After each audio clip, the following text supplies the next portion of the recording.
Good morning, councillors, officers and viewing public. Welcome to this meeting of the Health and Social Care Overview and Scrutiny Committee. May I remind members that the meeting will be webcast for live or subsequent broadcast via the Council Meetings YouTube site, and the members of the press and public may record and take photographs, except where there are confidential or exempt items. Can I remind guests and officers joining us on Teams to please keep cameras and microphones off unless speaking, and please use the raise hand button if they want to speak. Also, for officers and guests in the room, please speak directly into the microphones to ensure that the live streaming is clearly audible.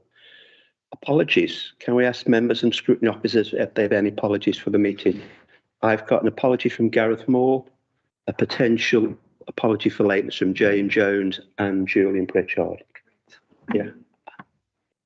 Okay. Declarations of interest. Can I ask members if they have any declarations of interest to make? I think all of us at the present time. Thank you. Action notes, matters arising. So we've got some action notes to approve from the meeting on the 20th of December. The first of which is that regarding a request for an informal briefing session, which is to be organised with Andrew and a representative from University Hospitals Birmingham NHS Foundation Trust, this has now been arranged for Friday the 27th of January at 12 o'clock via Teams. Andrew Marsh will be joined by Andrew McGurkin, Chief Officer for the Out-of-Hospital Services at UHB. The second point is regarding the Birmingham and Solihull Integrated Care System 10-year strategy.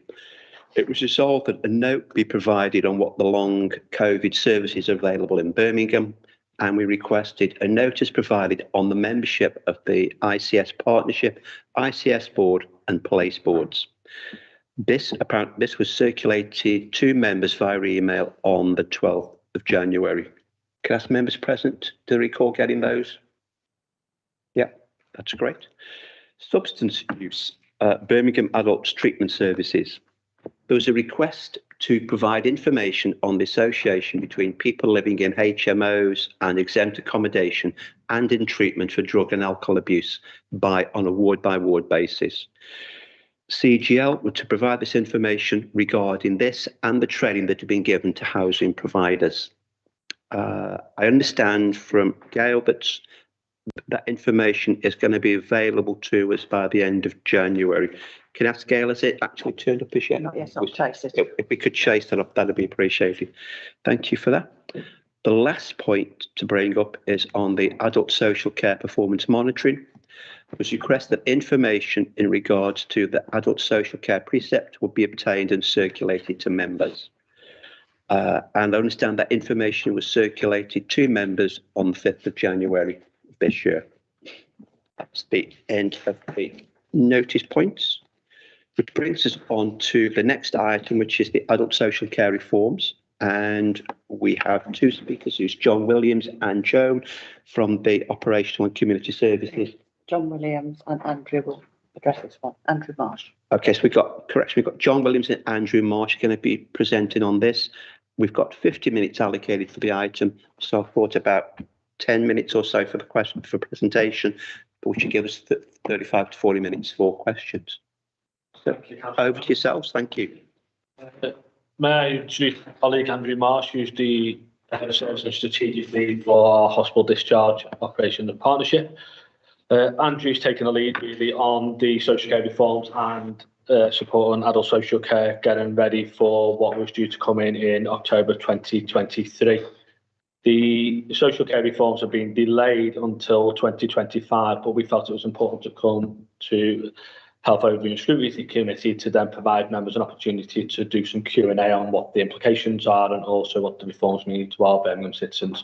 So what I'm going to do, Chair, if that's okay, is hand over to Andrew, and he'll take us through that brief presentation.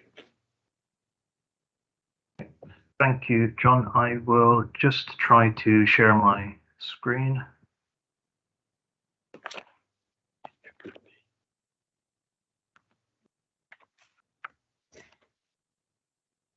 I just check that everyone is able to see that okay. Yep. Okay, thank you, Chair. In terms of the brief background to the reforms, in September 2021, the government had detailed plans to reform adult social care. In doing so, set aside funding for delivery between 2022 up to 2025.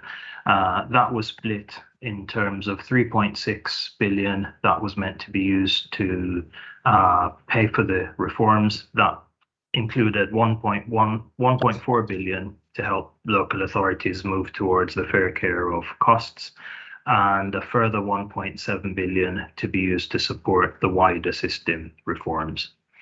The social care reforms were originally due to be implemented from October of this year, but as John mentioned in the autumn statement last year, it was delayed until 2025. Just a bit of background in terms of the key features of the reforms, and equally one aspect of those reforms that haven't been delayed, which I'll come on to. So in terms of the key features, one aspect of the reforms was the charging reforms, or the care cap. And effectively, the government had planned to introduce a new care cap of £86,000. So that cap would be the amount that anyone in England would have to spend on their personal care over their lifetime. And the cap was intended to apply irrespective of a person's age or income. It wasn't intended to be applied retrospectively, meaning that if anyone was paying for care at the point at which it came in, then that cost would not count towards the cap. Any money that was paid by the local authority towards meeting someone's eligible care needs would also not count towards the cap. A few other changes in regards to that particular policy. So the upper cap, the upper limit or the threshold for eligibility would increase from what it currently is at £23,250 up to £100,000. The lower limit also would increase from £14,250 right the way up to £20,000. Only money spent on meeting a person's personal care needs would contribute towards the cap. So daily living costs, commonly referred to as hotel costs, would not be included in terms of what would count towards the cap.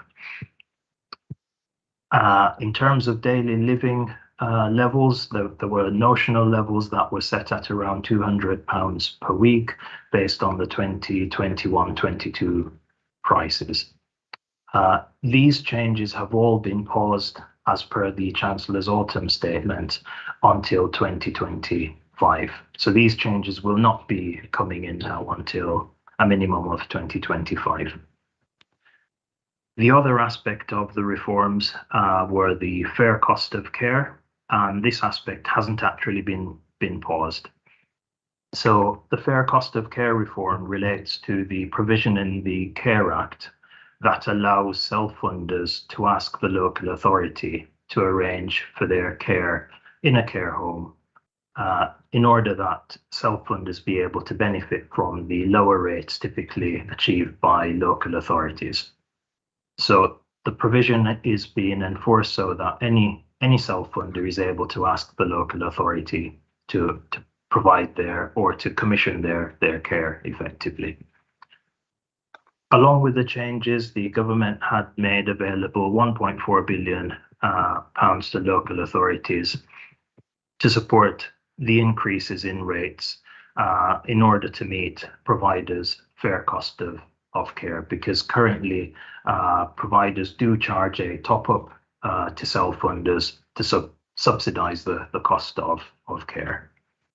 Some of the actions that local authorities would need to take include carrying out cost of care exercise for the 65 plus older adult care market, and also the 18 plus home support market, which includes extra care sheltered housing, and submit reports by the 14th of October. Also to carry out market sustainability assessments for both markets and provide a draft market sustainability report and plan equally by October, with finalized submissions in February of this year. Finally, distributing the grants provided by national government to care providers by the end of March 2023, in line with the grant conditions, and also then go on to develop plans to spend the grants in the 23-24 and 24-25 financial year. So, as I mentioned before, this aspect of the reform is still ongoing, and it was already planned to be a staged implementation from October 2023 right the way up to 2025, and so therefore hasn't been changed as part of the Chancellor's autumn statement. So just to give a bit of an update in terms of what the Council has done so far on the fair cost of care exercise. So the fair cost of exercise in Birmingham is based on provider submitted data that was captured between the 6th of June and the 4th of August 2022. And it covered a variety of factors for both the older adult and 18 plus domiciliary care market. Providers were encouraged to take part through various communication channels and, where necessary, through issuing contractual breach notices. Care homes used the Care Cubed fair cost of care tool, and home support and extra care providers used what was called the ARC tool. Both were commissioned by the Local Government Association and the Association of Directors of Adult Social Services. As a council, we engage closely with providers to understand any discrepancies in the submissions, and there was an exercise to ensure that only returns that were validated were approved for inclusion in the analysis. Once the data was collected, the median costs of providing care in the local market was calculated for each of the lines. After further validation, it was iterated further and developed along with a number of scenarios in terms of occupancy levels or inflation assumptions for the 2022-23 financial year. The government had mandated that the fair cost of care template report be submitted on the 14th of October, and we did submit that report on time as per requirement. The submission was underpinned by close engagement with both the care home and domiciliary care provider market. As mentioned before, they were scrutinized in collaboration with the providers and with a focus on improving data quality for the exercise. Stakeholder engagement sessions were held where providers were kept updated throughout the ongoing exercise. The highlights from those exercises, or a very brief summary of the results for the older adult care home market, I'll just run through briefly. So the total cost outputs for 2022-23 for the exercise was £934 for care without nursing and £1,137 for care with nursing. In terms of the enhanced care, the costs that were identified did not show a significant change either with or without nursing. And in terms of costs for 2021-22, they were 53% higher than the current 22-23 fees for without nursing and 23% higher for nursing, which means that the projected costs for 2022-23 are 63% higher than the current fee for without nursing and 31% higher than the fees for nursing. In terms of what's driving the higher costs for nursing are primarily driven by the additional nursing staff costs. And the table here effectively goes through what I've just said in terms of gives you that spread between what the current fee rate is versus what the median cost is, and also versus what the cost is modelled for inflation. I won't go through each line in that, but I'll just pause there for a second so everyone's able to see, but I will also share the report afterwards. Moving on to the domiciliary care market, again, a brief summary of the outputs of the exercise.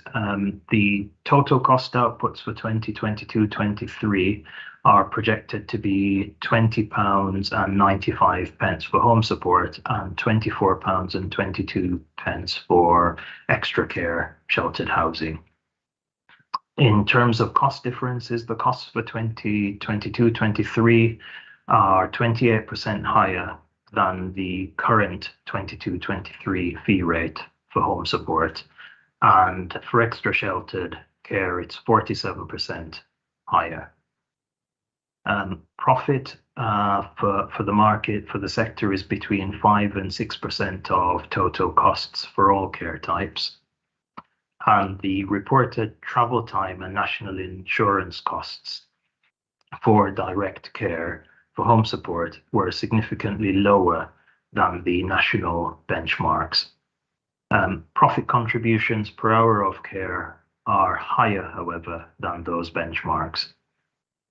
And should be noted that the benchmarks are based on national averages, and the fair cost of care figures may reflect our local circumstances. The cost of personal protective equipment varied generally, but the word generally, in line with benchmarks. However, the reported unit cost showed a high variability between providers. And again, the table below just shows what I've just went through in terms of the 2022 rates as they are, a median reported cost for comparison, and also the percentage increase on fee rate. So in both cases, both the 18 plus and also the over 65 care market, it's very clear to see that the costs of care as reported by provider is higher than the rates that we currently set. In terms of summarizing where we are, so in terms of progressing the actions for the local authority, the cost of care exercises have now been conducted and completed. The submissions have also been done on time, and the next steps that we are working to do is one, to finalize the submission for February, and that should be going to a cabinet meeting for approval in February. And at that point, we will be requesting approval to distribute the grant funding to care providers so that we can meet that timeline by the 31st of March 2023. In terms of the next steps, as I mentioned, that's effectively to seek approval to distribute the grant funding, and also note that the council intends to spend 48% of that grant on increasing fees paid to the 65 plus care homes, and 52% of the grant on increasing fees paid to the 18 plus home support market. Also, to finalise the draft market sustainability plan based on the template that's to be received from the Department of Health and Social Care, and also then start preparing plans for administering the grants for the 2023-24 financial year. However, we've not been notified of the conditions or the funding for that future period. Okay, sorry, I will pause there in terms of the report. I just need to ensure I've stopped sharing the screen for a moment. Apologies for that. Thank you very much. That was really appreciated. John, do you have any comments to make at this stage? Just a few, Chair. So, first of all, the fair cost of care, not just for Birmingham, but for all local authorities, needs to be funded by government. So we can only pass on the funds that government give us to our providers. So that is a challenge in itself. As Andrew's already mentioned, the LGA and also the Association of Directors of Adult Social Care are working very closely with government to then let them understand the impact of the fair cost of care on local authorities, on budgets and also on providers. The cost analysis that was done and the open book exercise was done during a period of stabilisation. So by that, we had increased petrol prices, we had increased energy prices as well, and that all pushes up the bills for our home care market, but also our residential and nursing market. As most of you will be aware, when you go out to a residential or nursing home, they're always very warm. To put the heat on to keep our elderly people as warm and as comfortable as possible. So that directly impacts on the cost of running that building as well. So that needs to be factored in when we're then thinking about what the true cost of care is. As you've seen from the table that Andrew's provided, there's significant increases that we would then have to bear. Thank you, Chair. Members for questions. Councillor Telsley.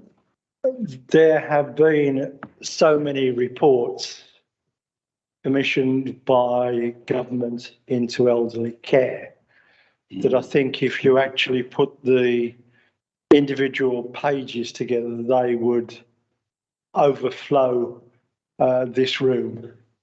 The last one that has been referred to went some way to addressing the problems.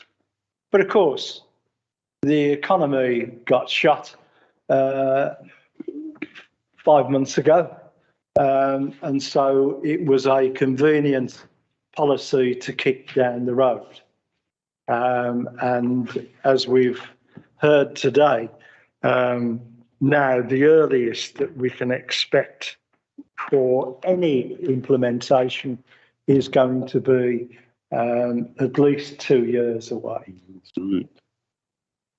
I worked very closely with Peter Hay when I was Deputy Leader of the Council. And the one thing that Peter always stressed to me was the flight from Birmingham. And I experienced it within my own family when my parents moved from the Maypole, then to Whitthall, then down to Redditch. But the important thing is they take their wealth with them. So when it comes to funding for elderly care, we are largely, and the budget clearly shows this, we are left with those people that are not self-funders, and we have to fund their elderly care. Now, I'm sorry if I'm going on a bit, but I've got a self-interest now, as I think we all have around the table. I've always said the most important person that you are going to meet in your life and your family is going to meet in your life is that person that makes the assessment between medical care and social care. If it's medical care, it falls on the NHS. If it's personal care, it either falls on your pocket or the public pocket. And I feel very, very strongly that a lot of people now are receiving and putting off care and living very, very deprived lives because of the potential cost. And I'm a trustee of a charity that provides care. And last week we were discussing the differential in charges, and they are quite stark. So the impact that falls on individuals is quite horrendous. And of course, it's falling on them at the wrong time of their lives when they're less able mentally and socially to deal with the problem. So I am frustrated, Chairman, with the situation, because it just keeps on being kicked down the road. It's a tin can that nobody wants to pick up and deal with. Now, I seem to recall, I'll do it the other way around. John, do you know how many care homes in Birmingham we actually contract with?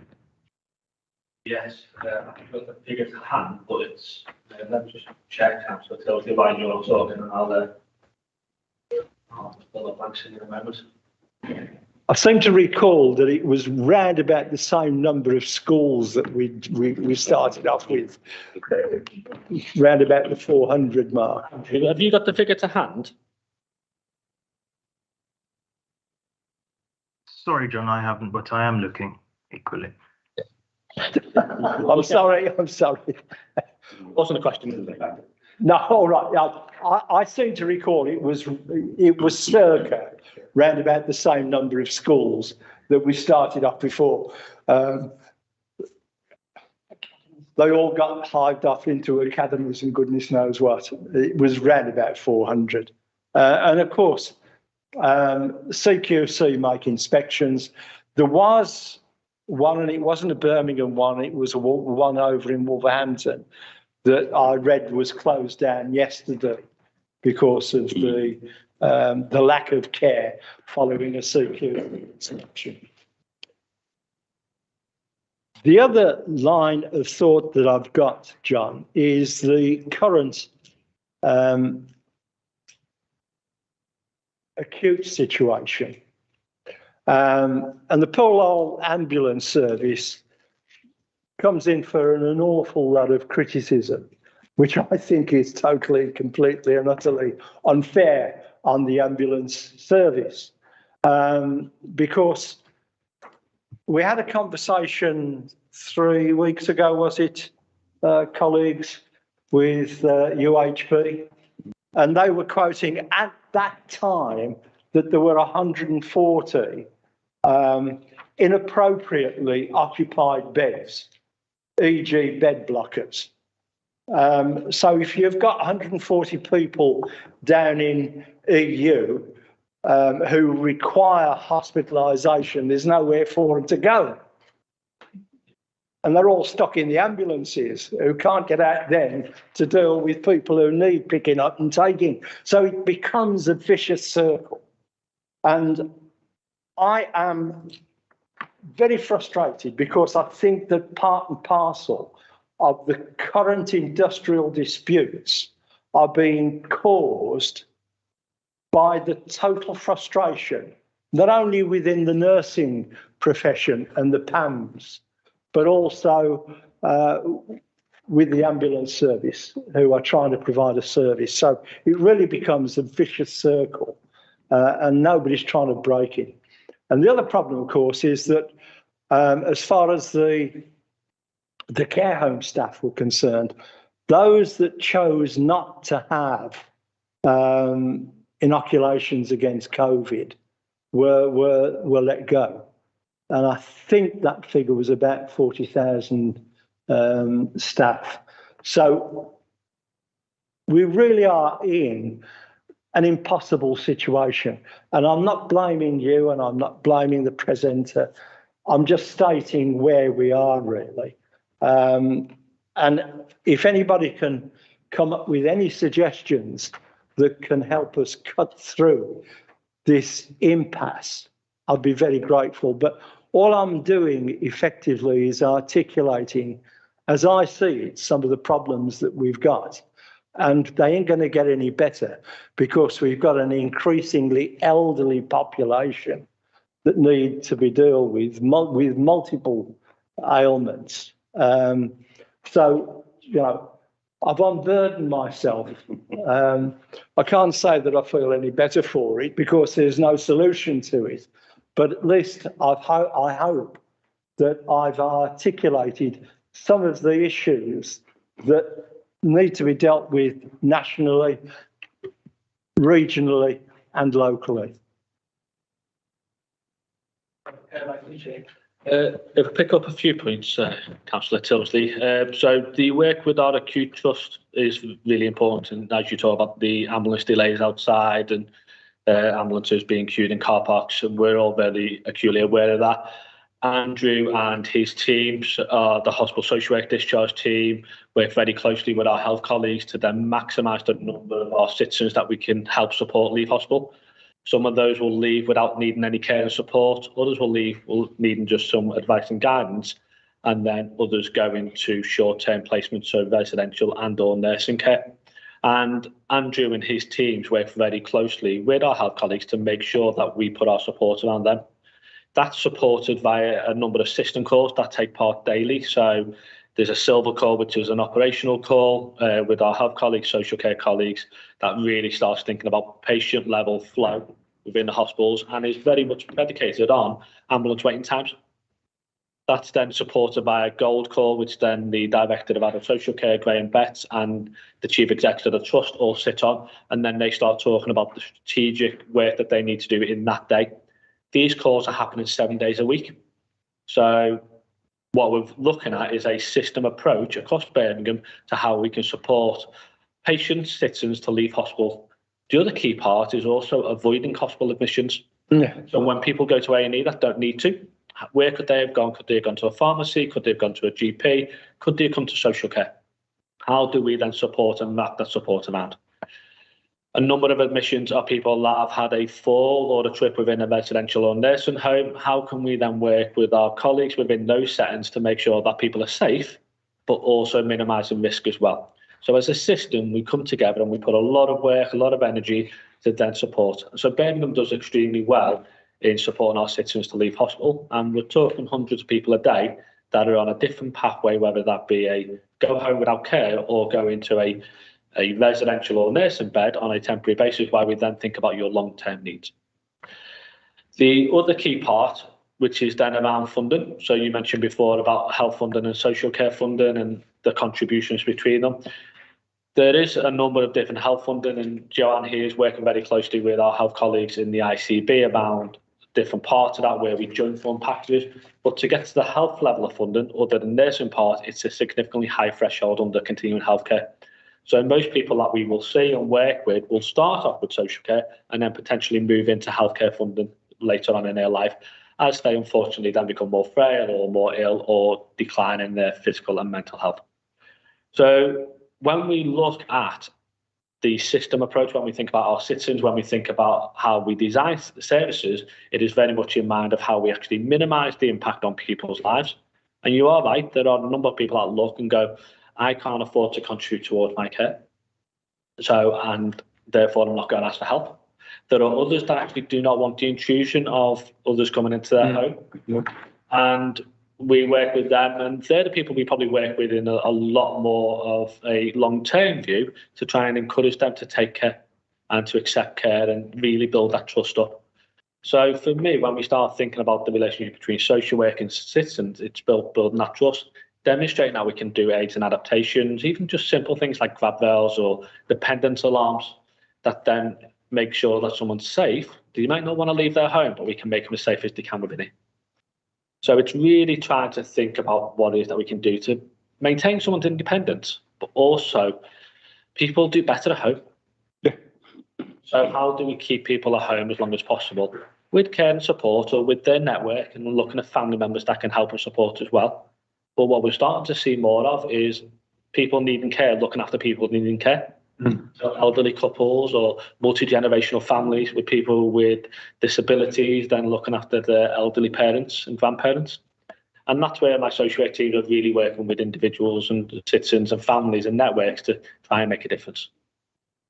The other key part really is about looking at how we can, as a system, work differently in the future. So you mentioned before about 40,000 people nationally because of the COVID vaccination and refusing to have them had to leave residential and nursing placements. Well, it had a significant detrimental impact, but they put that into legislation, so we had no choice but to implement it. The government then changed their mind and changed that legislation. So some of those people came back to work. Others had already found jobs in different sectors. And so when you look at the nursing profession, when you look at social work and when you look at care, we know we've got a shortage in our staff. How do we recruit and not put barriers in the way? And the vaccination policy was a barrier. It made people think, actually, I don't want to work in this sector anymore. And we appreciate all the work our support workers, our carers do. But when you then look at what they're paid, that's then not reflected in their pay packets. And when we start thinking about what the fair cost of care will demonstrate is how we can then work with providers to then make a difference when we get into the national living wage, as opposed to then just paying peanuts for people to go and work in care. I'm just looking at the information from my colleague, and I haven't got the number of care homes yet, but I'm starting to get some information through, so I'll answer that one in a minute, Councillor Tilsley. Right. Okay. I recall with my mother, as you've talked about independent living. My mother was an extremely stubborn lady. I don't know where I get it from. Oh, amazing. Now we know the truth.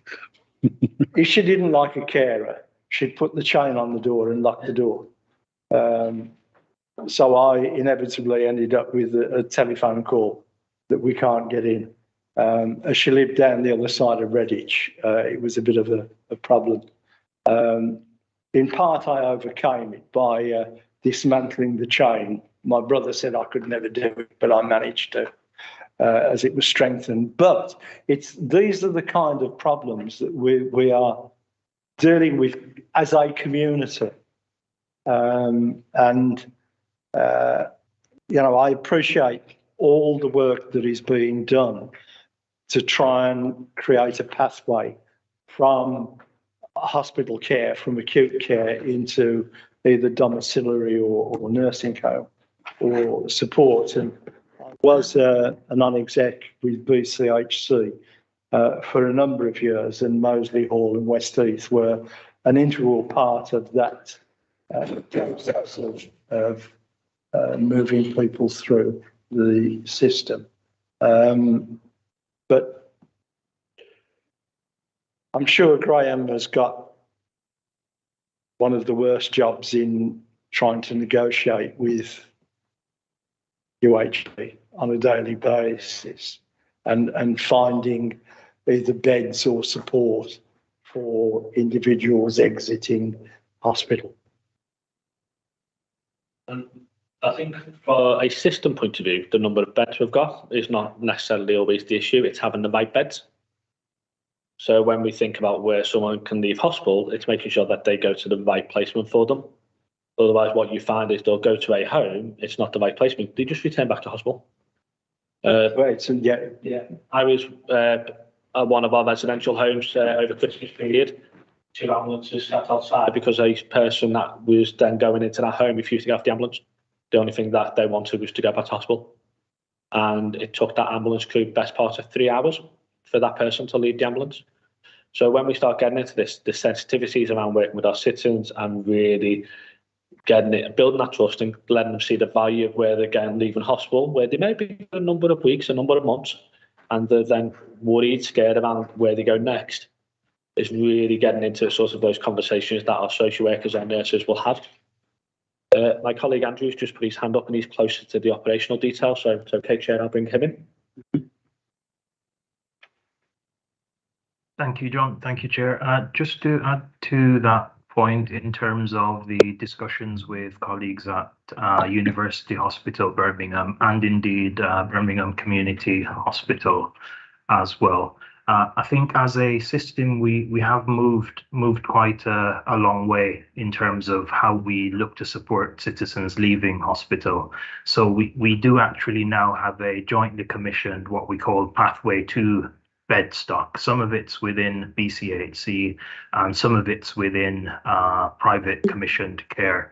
But what it means is that when someone's fit to leave the acutes, so that list that Councillor Tysley mentioned about that 100 and odd, if there were any on that list that needed a step down bed in order to be discharged, we've got capacity commissioned and joint capacity between health and social care to support that citizen to be discharged.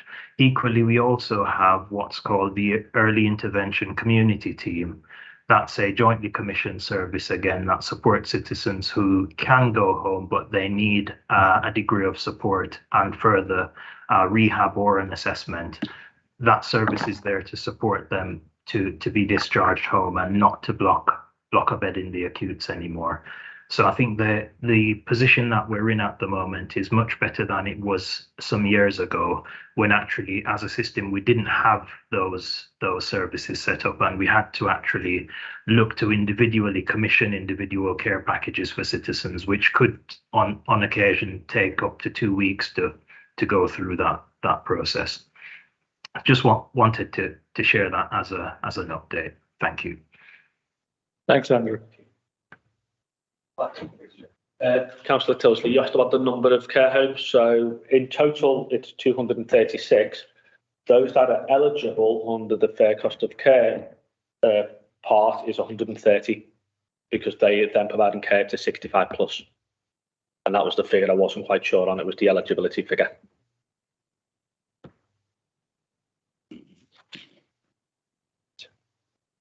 Okay, I'm going to bring Councillor Pocock in a moment. I just wanted to ask a question which sort of links into what Councillor Tilsley said. It was about whether you feel the funding is going to be sufficient for councils to increase fees to providers to make sure they can operate without the cross-subsidy position, which was happening before, the differential between private and local authority payers. And I think the sort of two questions for me is whether the rates that are eventually agreed with providers are going to be sufficient, and how much more they're going to be than the current council rate. And the second bit was how many self-funders are going to come forward to access council rates. Now, presumably you know how many self-funders you've currently got in the area. I'm just wondering what certainty is about how many will actually come forward and how close they're going to be to the means test limit of 100,000. And possibly how many additional people with unmet needs that we don't know about at the moment are potentially going to come forward. A number of them questions are hard to answer, Chair, because we're not aware of all self-funders. So there's no requirement for care homes to notify us of who is a self-funder. So the work that our commissioning colleagues do is about engaging them in understanding how many people are there being self-funded. What we also have are people placed from other areas within our residential and nursing homes as well. So that then changes the figures, because they would be the responsibility of another local authority. The part around the threshold, it's 2 years is a long time in adult social care. So as Councillor Tilsley mentioned, we're seeing an ageing population. So our colleagues at the moment are doing that profile and work. So what we'll do, if that's okay, Chair, is come to a future meeting once we've got those figures finalised. The part in relation to the fair cost of care is we can only pass on money that the government gives us. So that may leave a shortfall, but what we can't do is then have the fair cost of care impacting on the wider council budgets. So the decisions that the directorate needs to make is how we can pass on as much of that money as possible without then destabilising the adult social care budget. So that's where that our finance colleagues, Graham, and the directors and ADs are working on at the moment. Okay, thank you. Councillor Pocock. Thanks, Chair. Yeah, first of all, to endorse Councillor Tilsley's overall picture of the long history of unfinished business, let's just say, on this issue. Let's hope it gets sorted. I've got a kind of technical query, and secondly, a question about methodology, and thirdly, coming back to finance. On the report itself, you've referred under fair cost of care summary for 18 plus dom care, and that reported travel time and NI costs for home support are significantly lower than national benchmarks. My question is why that would be the case. Is it a plausible factor because it's an urban area, people travel less far, and therefore the costs would be less than the national average in Birmingham? So maybe you could explain why you think that's come about. Secondly, the methodology. Interested in the partnership working with providers. Our relationship with providers has not always been good. I seem to recall at least 10 years ago, maybe longer, there was quite a set to between care providers who kind of got together on the basis that the city were underfunding them, didn't recognise their costs, and from the authorities' point of view, that the quality of care was not really up to scratch. I think I get the picture that it's maybe a more constructive relationship with providers now. So I'm interested in how that's come about, how you've been confident that the providers that have taken part in this are representative. Well, it's not a statutory requirement that they should play ball here, so you've had to persuade them to play ball as far as I can see it. So you have a group of providers providing that information, which you've had to validate. So could you tell us a bit more about how you can be sure that the data that you've got is a representative and valid cross-section of our providers, and that they haven't, as it were, egged the pudding in the figures that they provided to you? The third, if I can come back to the question of finance, and issues have already been raised on this, I just wanted to pick up a particular angle on it. We're required now, or the council does, produce a medium-term financial plan for financial years, running, I think, in the current iteration of it, up to 2027. That's a very long time ahead. Social care costs are an enormous proportion of the city's overall budget. The uncertainties you've highlighted are huge. So how can we be sure that we have a medium-term financial plan on which we can rest any form of confidence at all? Because most of the factors that will influence what actually happens in, let's say, year 4 of that financial plan appears to be unknown. So we're sort of sailing with a medium-term financial plan with a large amount of data on the bridge of the ship, as it were, which appears to be kind of in a fog. So I'd like to know how you're progressing that and what else can be done to tighten up the confidence in that financial data as obviously as the 4 years carry on. So 3 questions, if you can help. Very much. If I take the relationship with our providers first, so Louise Collette as Director of Commissioning and also Alison Mallock as Head of Service have done some exceptional work with our providers over the years. So they've meet on a regular basis with as many providers as possible. We also do regular monitoring visits to those providers, so we build up an operational relationship with them, which is our Commissioner Manager's responsibility. And 75% of our providers are rated now silver or gold from a standard point of view. So Councillor Tilsley mentioned before about a home closed in a neighbouring authority because CQC went in. Birmingham is in a really good place because a lot of the homes are working with our commissioners. They're working very closely with us around standards and quality, and also we have regular visits from district nurses, community nurses, social workers and others that will also then raise safeguarding issues. The work in relation to the fair cost of care, our commissioning colleagues have then sent out a number of surveys and questions that were based on the government's request for information, and our return rate was quite low to start with. Commissioning colleagues then started making phone calls to the owners and the managers of those services and started getting that data in. The work that we've done is very much around an open book approach to this, so where you talk about OVEG and the custody in effect. So we'll work very closely with our providers around understanding what the cost is and what the true cost is to them, which is why we know the profit part about 5 to 6%. The variables within that, as I mentioned earlier, was then around the energy costs. So it's costing our providers a lot more to heat their buildings. As that cost starts coming down in the future, well, that means their costs will come down, and we have to reflect that within the budget as well. The other part, which was key, was around the national insurance contribution. So not only were individuals then paying more national insurance, but also employers were as well. So that stopping in the summer is then helping us support on that reduced cost.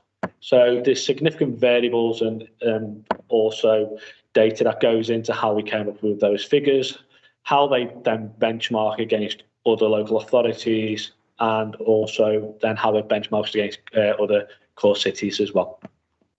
The part around different costs around Donker, you are right, our urbanisation and the very close nature of what Birmingham represents means that we're able to send a domiciliary care worker on foot sometimes, and they can walk from 4 calls within a 2-hour period.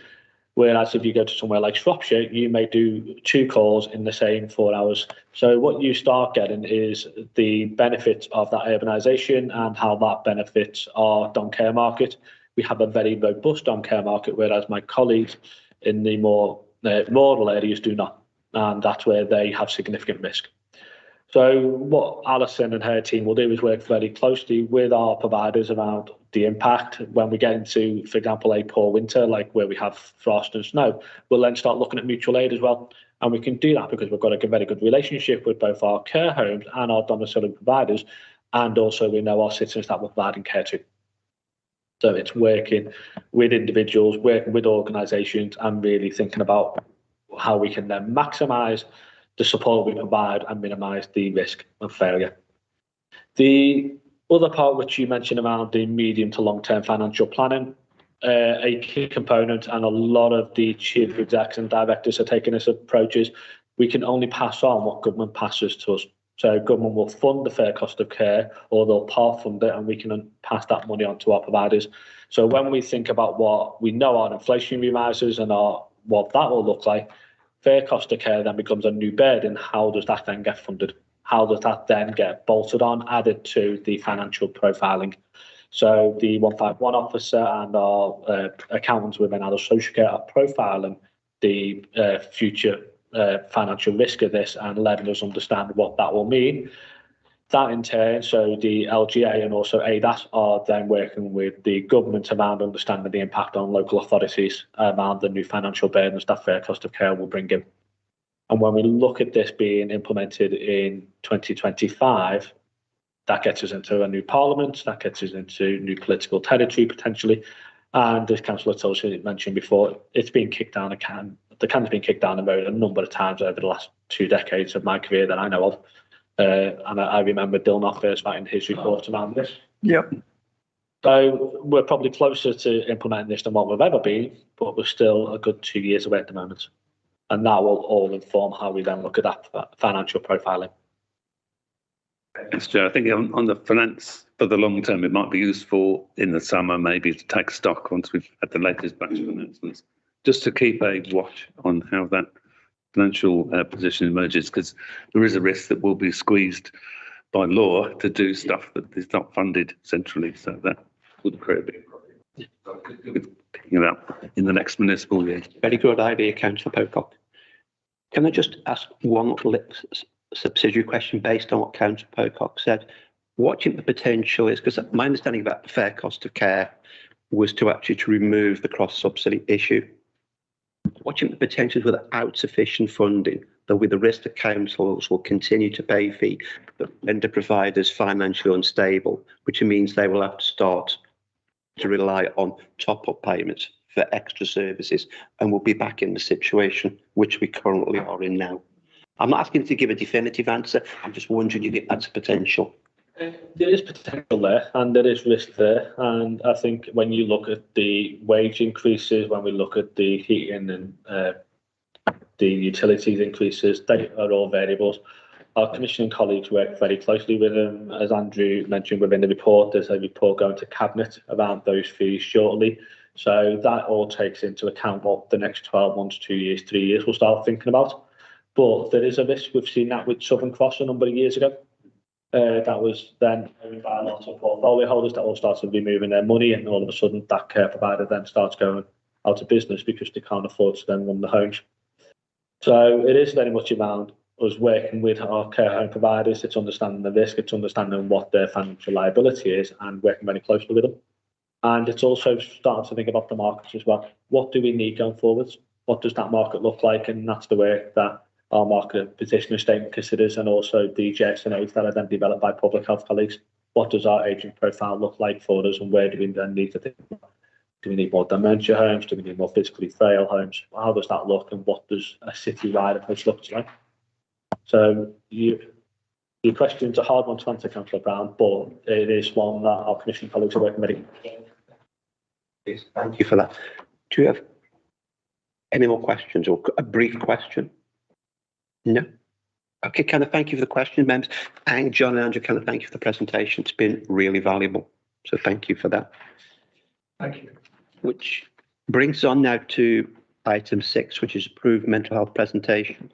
And we've got John Williams again and Joanne Lowe, who's the head of service operations and partnership mental health, going to present a report to us. We've got 50 minutes again, so I'm thinking possibly 50 minutes of presentation and 35 minutes of questions. So over to yourselves. Yeah, thank you very much, Chair. So my colleague Joanne, who's the head of service for mental health, will walk you through the presentation, but the context behind this, I believe the committee wanted to have an overview of what our approved mental health professionals do, and also the impact on our citizens and in particular our young people, which relates to a previous report that you've had here. So what I'm going to do is hand over to Joanne, who can take you through. She's a subject matter expert and is exceptionally well versed in this area. Thank you very much. Thank you very much.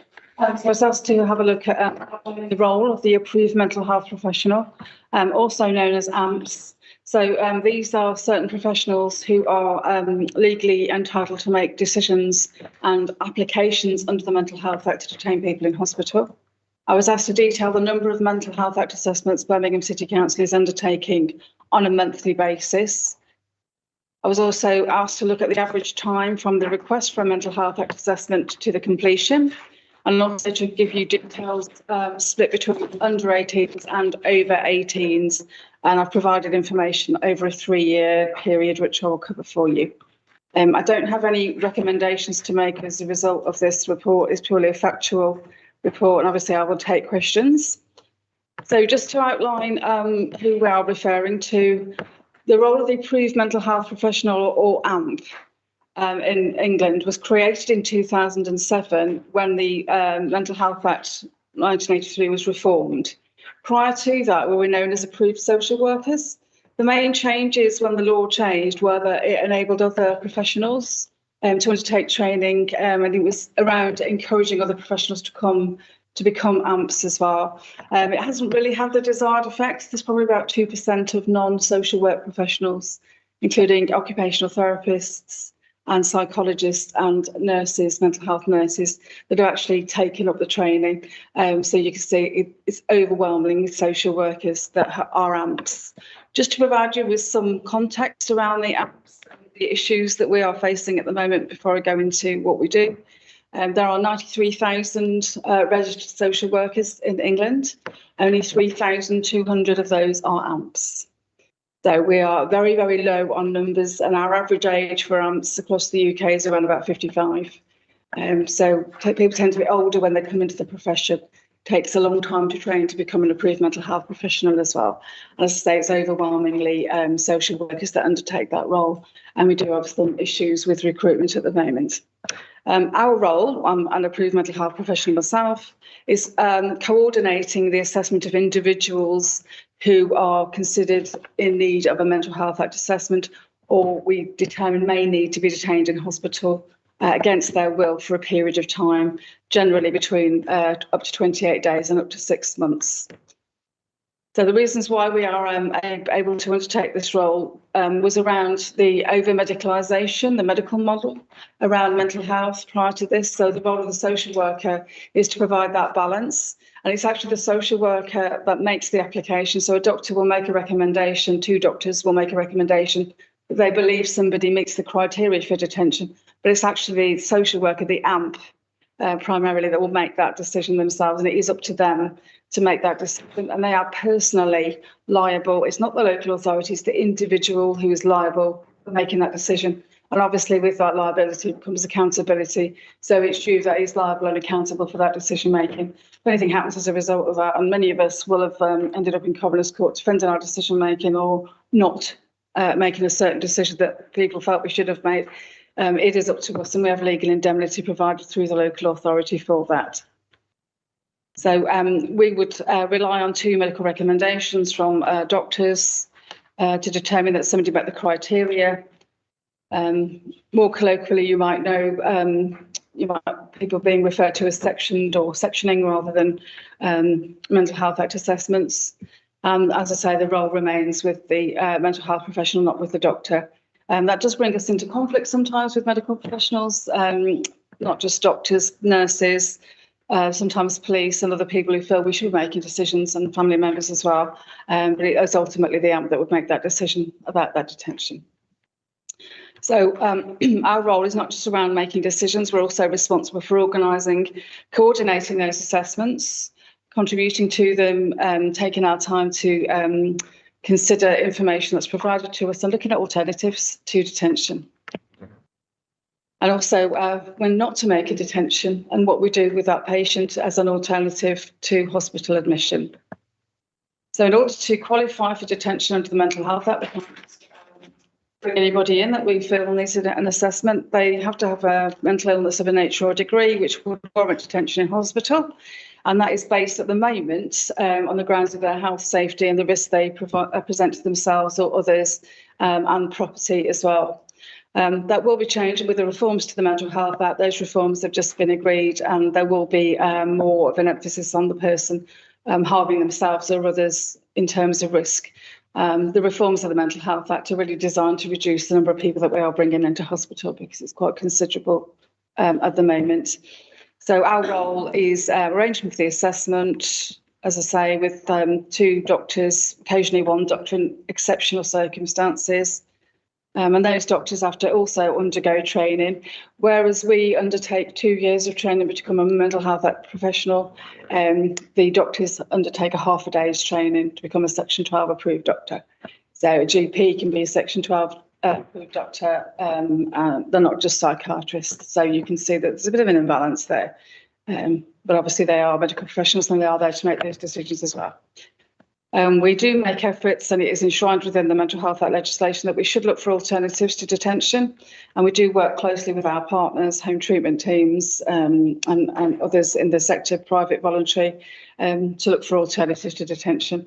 And we also need to take into consideration facts of the person's gender, their culture, their ethnicity, their age, etc. And when we're doing our assessments, if the person's first language isn't English, then we would look to bring in an interpreter. We look to maximise that person's ability to give an account of themselves, in terms of how their mental health is presenting.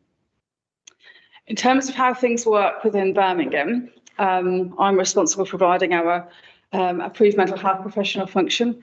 We operate 24 hours a day, and that's another legal requirement. We have to have a 24-hour-a-day mental health professional function, and that's provided in Birmingham through 2 services. So our day services, which is a Mental Health Act hub where our social worker and AMPs work through the day.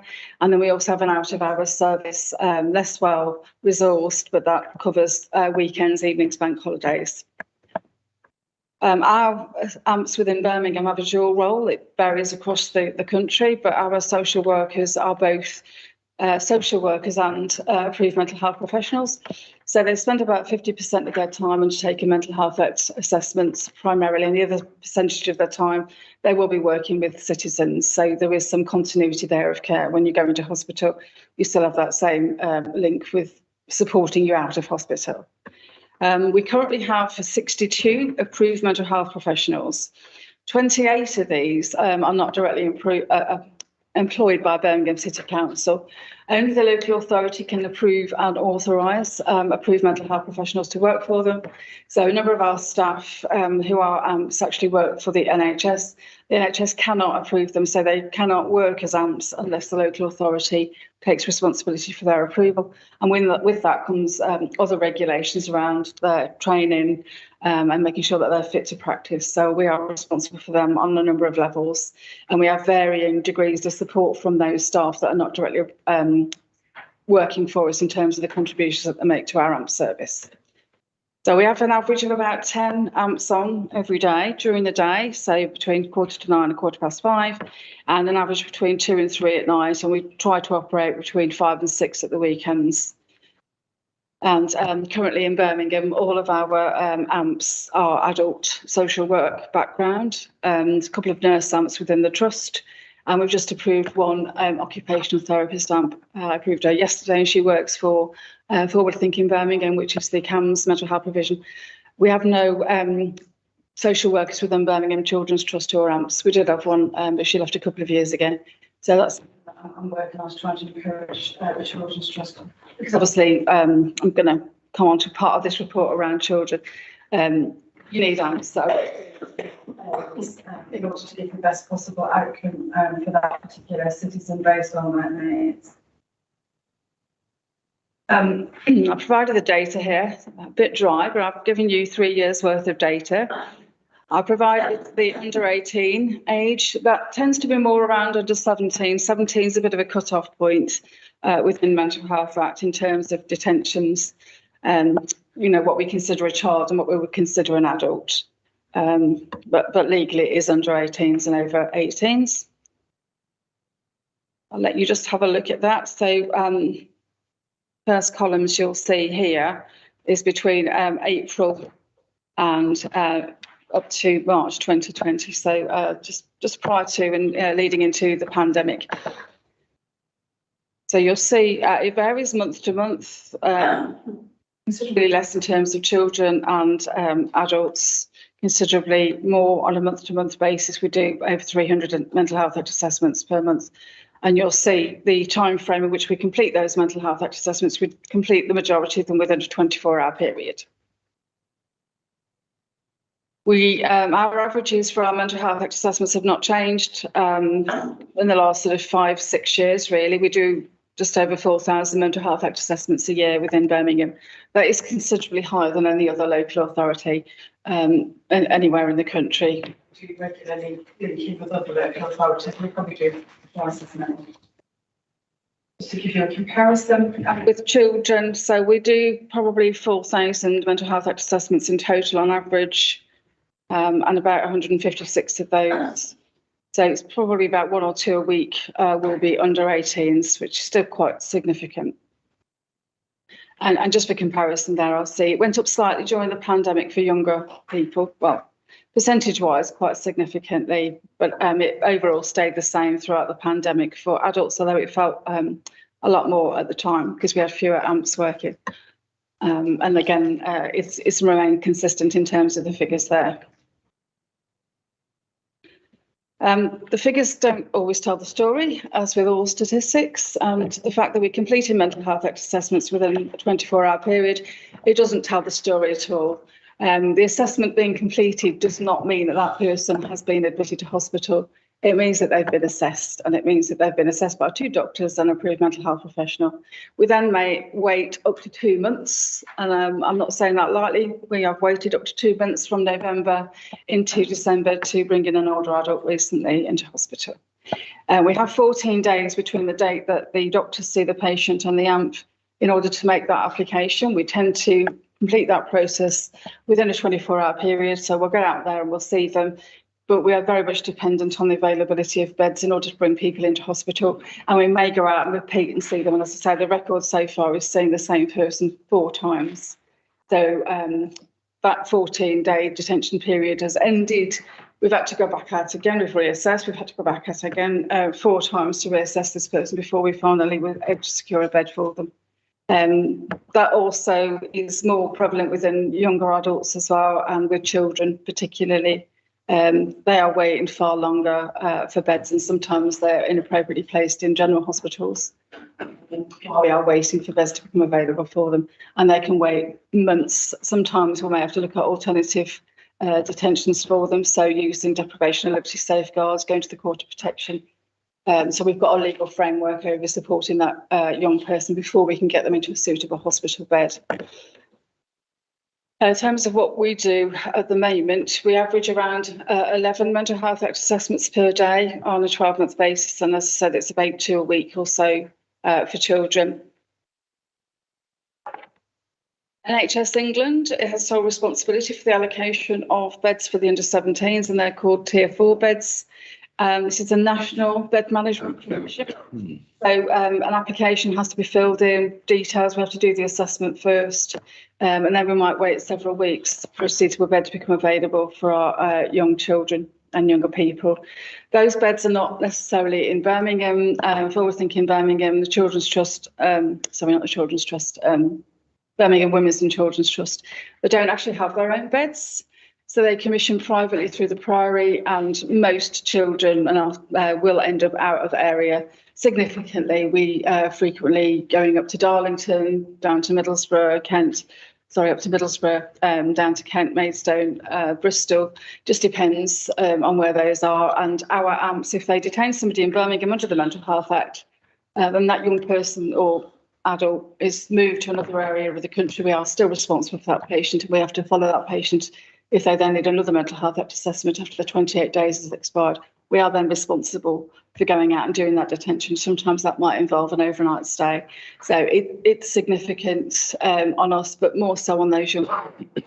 We rely on their families, particularly those with eating disorders, because there's so few units. So it just very much depends on where those are. A lot of pushback from families and carers who complain, don't want their family member being taken and moved around the country, which I understand, because, you know, when you're not well, you want your family there to visit you. And economic crisis, particularly difficult with travelling during the pandemic as well. And so it's quite significant having people placed around, not locally. And that's a big issue across the country for all of us. And it's something that's been highlighted recently. So bed management operations for adults, as I say, you know, I wish I could say that it was extreme, waiting 2 months for a particular resource, but it really isn't. We do have a lack of beds. Sometimes we'll have up to 40 people waiting for psychiatric beds. So people have been assessed, they've got a medical recommendation, and they are actually waiting to go into hospital. And you already heard some of the issues from Andrew and John earlier on around the hospitals. We're under the same level of scrutiny as well. We have daily sit rep calls, so we're constantly held to account for our patients who are waiting in A&E for a mental health assessment. So we're trying to move those patients on quickly, and that causes delays because you can't actually detain somebody to the A&E departments. So we may assess them, but they might be waiting there for several days in order to be moved on. And while they're waiting there, they're not really under a legal framework, people free to leave. And there's all kinds of issues for us and the police and the hospital staff in trying to support those patients as well. So finally, as I say, the figures are quite high, particularly high in Birmingham. COVID didn't really, it felt like at the time it had more of an impact, but actually looking back at the figures, as I say, it's remained quite consistent across Birmingham, and we tend to have repeat assessments for the same patients, so we might see the same person, and that's reflected in the figures as well. We might see the same person 10 times a year, sometimes more than that on certain types of patients. That's it. Thank you very much for that presentation. I found that really useful myself. Members' questions? Councillor Pritchard and then Councillor Tilsley. Thank you, Chair, and thank you very much for the presentation. So yeah, a few questions. One is more of a clarification. So do the AMPs, you said they've kind of been trained from a different background to do that as kind of something extra on there, or something additional that they, and most of those, despite the changes in the 1980s, are still social workers. So can you just clarify, in terms of the day-to-day work of an AMP, are they still doing other things, or is it an AMP kind of 40 hours a week and that's it? Or is it that they do those assessments as and when they come in, but they've got other roles and that's an additional thing that they do on top of what their work as it is? That's exactly right. We did have a dedicated AMP team up until the pandemic, but we realised just how fragile that was, having just a few dedicated professionals undertaking that role on a day-to-day basis. So though we had AMPs across the local authority with social workers, they are actually fulfilling a dual role. So for every other week, they will primarily work within that hub and they will just undertake mental health act assessment work. Obviously, there's a lot of downtime in that, and there will be times when they're waiting for assessments or waiting for doctors or transport, etc. So they do actually undertake a caseload as well. So they are social workers and approved mental health professionals.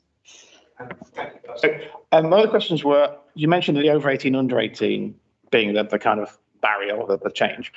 So what my next question is, does that present a problem with forward-thinking Birmingham being till kind of 25 and that service kind of going to that age?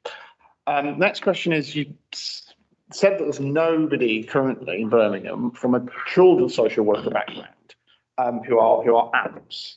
And to me, that sounds quite serious, that you've not got somebody from that specialist background who understands kind of more children rather than adult social care. And I suppose, so then how does that compare to other core cities or other local authorities locally? Do other places generally have more people, more AMPs from that children's background? We've kind of heard that sometimes when somebody's in police custody, getting the assessment done in a timely fashion within the legal limits can be a challenge. Is that something that you recognise from your side in terms of the AMPs? And on the lack of beds, is that something that's got worse? And if so, over kind of what time frame in terms of your experience as well? Thank you, Chair. Okay, so a number of questions there. So you asked me around forward-thinking Birmingham and issues with them. The difference in age cut-off or the age change, because their services are up till 25 and they're supposed to be for kind of younger people. I think some of the risk that we have is necessarily forward-thinking Birmingham. It's actually the bed management. So what you'll have is a young person, 16, 17, in a young person's unit, then they turn 18 and then we need an adult unit. And sometimes those adult units aren't geared up for working with younger adults. So when we look at forward-thinking Birmingham, when we look at that background support that comes from our partners, they're able to work across that spectrum. The issue for our AMPs and the issue for bed management is that part of going into admission as opposed to discharge. When we look at where forward-thinking Birmingham works very closely with us, it's around that admission avoidance, and it's around how we can keep someone at home safe and work with family members. What Joe alluded to before was some conflict we get with family members as well. Family won't always see that there's a problem with the young person or with the loved one, and then they won't agree to then that person being admitted.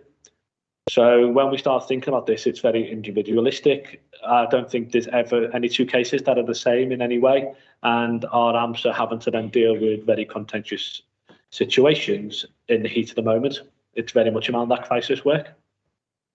The other part which you mentioned around the shortage of beds, NHS England over a number of years have reduced the number of beds that they have available. We've seen an increase in the private market, so the Privy and other big providers increasing their bed availability, but that comes at a cost for NHS England, and also it means that we have beds all up and down the country, not necessarily within the area that someone lives.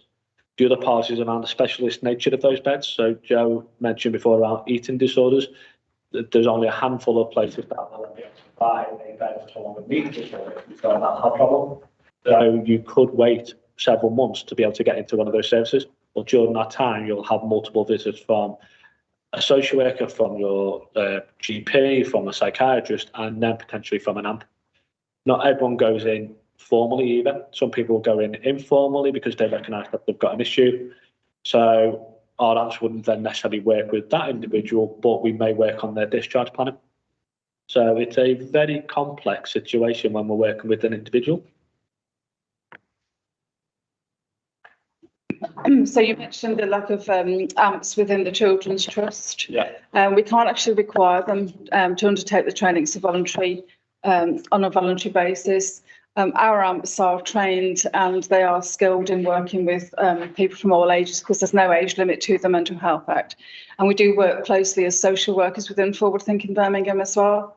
So although they may not be sort of experts in terms of working with that client group, they would have that background knowledge. They would work with them, closely with those young people. I would always try and get a doctor that works from with younger age people and from Forward Thinking Birmingham to undertake that assessment alongside of us as well. Yeah, I mean, the second part of that was just how that compares to other local authority schools. Is it normal to not pretty much have any or very few from the children's services your AMPs, or is that something that's particularly to Birmingham? I can't answer that sort of directly. I can only sort of say anecdotally that there are issues with AMPs across the country. So it's not a unique situation in Birmingham for us not to have any particular children's social workers that are AMPs. So I would say most local authorities may have one, but it's not particularly an area because although the numbers are quite high here, it's not as common. So I wouldn't sort of suggest that most of the social workers would come from a children's background. Can I just come in on this one, please, Councillor Pritchard? So in a number of authorities I've worked in where they've got children's social workers that are trained as AMPs, what we see is that they can only pick up 1 or 2 cases every now and then as well. So when we start thinking about the volume of assessments that come in and also the skill set of our AMPs, we expect them. So if we have a young person at midnight then requiring to see a social worker, we wouldn't wait for someone with that background in children's social work. It would be whoever was on that roster at the time would then pick that up. So the training for NAMP is right across the age spectrum and also across the disability spectrum as well. So they may be working with someone with learning disabilities, someone who's got dementia or a physical disability, as well as them being in a state of crisis because of mental health. So the training is very much, and the ongoing training is geared up around a whole life approach. And the final one was around the, kind of from the policing perspective, that it can be a bit of a delay sometimes getting those assessments of people in custody, and whether that was something that you recognised. We certainly do recognise that, but I have to say the police place unrealistic expectations on us. It's our responsibility to make decisions in terms of risk. If that person's in a safe place, and that may well be a police cell, it may not be the most ideal place for them. If I've got somebody within the community in a home, placing other people in themselves at risk, I'm going to prioritise assessing that person over somebody that is in a safe environment. The police will often use alternative powers such as Section 136, which enables them to move people out of a custody setting into the place of safety, designated place of safety in Birmingham, where they will be assessed within a 24-hour time frame, because that Section 136 enables them to last for 24 hours. And we have a dedicated AMP that works over at the place of safety, both during the day and in the evenings as well, and overnight. The police station can't be used as a place of safety. Police tend to be a little bit more risk averse, I think, in terms of looking at people's mental health. The way things are set up in Birmingham at the moment, you've got a service called Mountain Healthcare, which operates from 8 p.m. until in the morning. These are not doctors. There's no medics within that provision at all, within Birmingham custody suites at all. They're healthcare assistants. They're not mental health professionals. They're not even nurses with a mental health background. And we don't actually take referrals for mental health assessments from Mountain Healthcare staff overnight. During the day, you do have a liaison and diversion service that works from 8 till 8 within the custody setting as well. But again, there's no doctors within that service either, which is something that we've been raising for quite a while. And myself and colleagues have had a few issues with the police over this, because they don't provide any medical cover. They used to have FMEs, forensic medical examiners. Back when, about 3 years ago, in about 2019, that service was ended. And there's issues in terms of police commissioning doctors within custody. They do have primarily doctors, but they don't have the same level of psychiatric support that we would need them to have, which then brings us into conflict, because often we think that people should be taken down the criminal justice route rather than undertaking a mental health act assessment. And sometimes that brings us into conflict with police. So what they might think is a mental illness or a mental disorder, we may not recognise it as such, and we may have a different point of view and think there's a different exit strategy for that patient. And I would suggest that that's what brings us into conflict with them, and that's when they get start sort of claiming that we're taking a long time in which to respond to those assessments. We don't, but we do have the right to consider whether that patient, that person needs an assessment or not, and that's our starting point. We have to believe that there's a strong indication that that person may require hospital admission. So the Mental Health Act doesn't require us to do an assessment. It requires us to consider whether we think that person may need an admission into hospital. Trying to explain that to people and getting them to understand that is a very different issue. It's just to really note Joanne's point in relation to safety. So when we think about where our police colleagues, our A&E colleagues are then asking for an AMP assessment, if we have our AMPs already on job out in the community, that's our greatest risk. When I look at the risk of social work and the citizens that we work with, our work as an AMP is at the very top of that list. So it is the most risky part of the profession that we do, because that person who's in a state of mental health crisis is a risk to themselves, so suicide, self-harm, or to others. And that's where we see a number of national issues that play out around where people have then gone and committed horrendous crimes. And when you then look at it, it was because they had a mental health breakdown or a mental health crisis. So when we look at it, those individuals in crisis in the community are our highest priority. those that sat in A&E with a nurse or a police officer stood over them, making sure that they're safe, or within a custody cell, are a lesser priority to us. And these are conversations we have with our police and our NHS colleagues all the time. We have to keep our citizens as safe as we can. And we've seen that in Birmingham over the past few years that I have been here, a number of people that have gone out and committed murder or killed someone as a result of a mental health issue. And that's where our AMPS would then go in and support that individual, hopefully before they commit that crime or commit that incident, or afterwards, to make sure that we then support our police colleagues around whether they were mentally well enough at the time when they committed that. So it's a very hard job our AMPS do. I say, from my point of view as a social worker, as a director, it is the most significant risk that we carry as a profession. Thank you, Chair. Thank you for that. Before I bring Councillor Tills in, I just want to sort of raise a point that Joan touched on earlier. In terms of the time it takes to develop an AMP, so you've got a year's experience possibly, then you've got the training and consolidating practice. I'm just wondering how far the city's going in terms of having a plan to make sure we've got workforce management and succession planning in bringing AMPs forward. Yeah, it's been a national problem. 18 months ago, I was successful in applying to Skills for Care for some funding, and I applied for training for 10 AMPs. I extended that to our partners within Forward Thinking Birmingham and also with Birmingham and Solihull Mental Health Trust as well. And we've actually, I was able to bring through 8 candidates onto that programme. It's undertaken over 2 years at Birmingham University. In order to sort of look at succession planning, I've got a plan where I'm trying to approve 7 new AMPs every year and get people through that training. So I'm trying to encourage people onto that. I'm looking at other universities because of the Wolverhampton University, for instance, do their training within 6 months. It's 2 years at Birmingham University. So I'm looking at a range of issues. I'm also looking at encouraging our own social work workforce to come into the AMP world. And just in November, I've set up a new specialist mental health team to try and strengthen that within Birmingham as well, so that I can bring some social workers in that can work within my team, that can experience what it's like to work with people with mental health problems, and then move on, hopefully, to train as AMPs within the future. So that's how I'm sort of trying to improve succession planning, and also, as I say, encouraging partners as well to bring in their staff, because obviously if you've got staff in specific areas, that's going to then improve outcomes and quality people that we work with. Thank you. Thank you, John.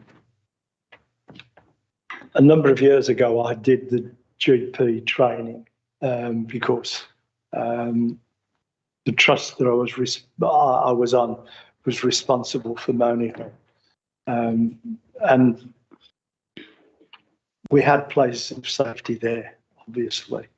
My one claim to fame is that as the non-exec, I ushered out the last placements from Monihull before it was closed down.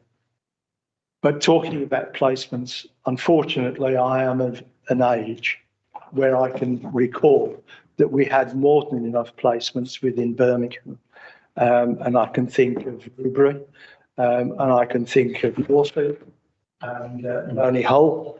There was a subsequent building at Monihull, which was supposed to be a secure unit, but unfortunately it was not built to sufficient standards, and it was wrecked within a very, very short space of time.